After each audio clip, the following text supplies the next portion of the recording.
ole ro sang ze la hin hla thatak mai kan sak ngai lo tak mai run ri khoi sa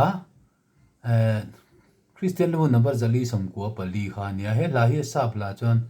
safe in the arms of Jesus ti nia Iswa ne na ka hi ma ti kha nia ma se Iswa ne na ka hi ma ti kha ni lo ni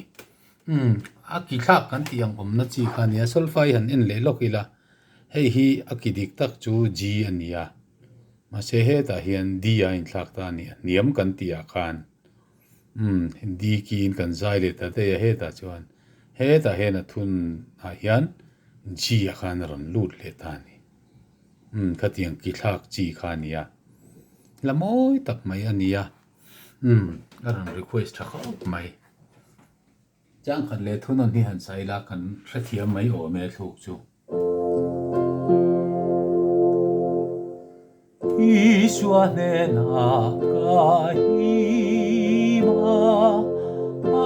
ma ngai ong ngi ma ngai tha zaran ya wangin ka chol ve ngai te angel omoi chu tui pui ram nuam chunga alo thang sel moi takin ka ne na lo thin ta Iswa ne na ka hi ma ma ngai om ma ngai tha zar ya wangin ka chol ve tikhani akhan han sa deu roi roi ani với cả thằng sa leila tho me khati roi roi lo deu po khana sak thei thawa Iswa ne na ka hi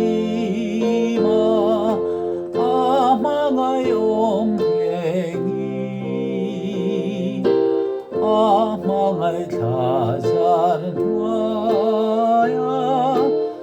wangin ka chol ve ngai te angel omoi chu tui pui ram nuam chunga alo thang zel moi taki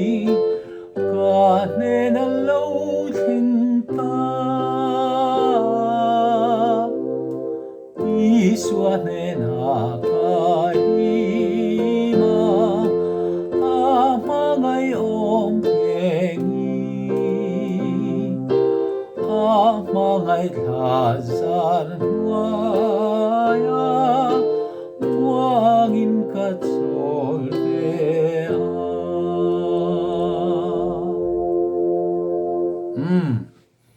ti khani du tok pot mai aron request tu kha ro sang se la chang thum ania a har to lo chang khan le thunon kan thiam kha chuan ti khan lo thiam thei mai aw me